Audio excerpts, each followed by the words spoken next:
چون گفتیم که سامانه رسمی فدراسیون فوتبال تاجیکستان جدول چمپیونات را به این ترتیب طراحی کرده است، اما کلوب مرکزی ورزش ارتش از روی فرضیه برنامه ما با اکثریت تناسب توپ‌ها در زینه اول باقی می‌ماند و رسانه‌های خارجی نیز موقع این دسته را در جای اول باقی گذاشتند. زیرا کلوب مرکزی ورزش ارتش یک توپ نسبت به وحش باختر بیشتر زده است و هولبوک با وحش نتیجه‌های توپ‌هایشان برابر است. بازی بین کلوب مرکزی ورزش ارتش و رگریتاداس هم پرشدت صورت گرفت.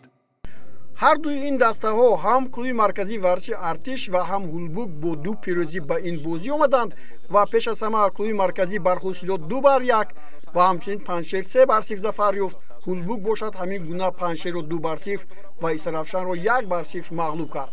در بازی بین همدیگری این دسته ها پیش از همه کلوب مرکزی ورزش ارتش با گویم که برتری نویل بود خطا نخواهیم کرد. هجوم‌های پیوسته این دسته اینجا می‌بینید محمد اقبال دولتوف با سر یک ضربه زد، اما خطرناکی این ضربه ها به چشم نرسیدند. قسم دومی وخوری باز فشار صاحبان میدان کلوب مرکزی ورزش ارتش که به حیث میزبان این بازی هست می‌بینید چقدر زیاد است.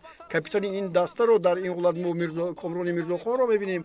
این ضربه هم خیلی دشوارگیر بود ولی طوری می‌بینیم خطا رفت و بیرون از میدان. ما در حیث دسته هولبوک چنین فشار رو در این بازی ندیدیم، هرچند طوری گفتم بازی برابر بود و همین برابری تا به انجام باقی ماند و بازی با حساب 0-0 به انجام رسید.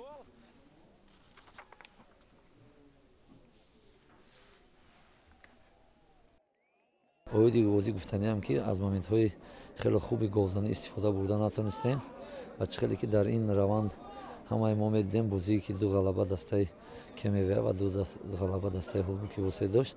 بازی خیلی خوب و جالب گذشت. وقتی که در وقت بازی از مومنت‌های خود استفاده بردن نمیتونی هیچ وقت به گل نمیرسی. هم ضعیف‌ترین حالتی ما داریم حالتی که گلزنی، از حالت‌های خوبی گلزنی ما استفاده نمیبریم. فکر میکنم که در سفر یک امتیاز گرفتن هم بازی یک خوب است.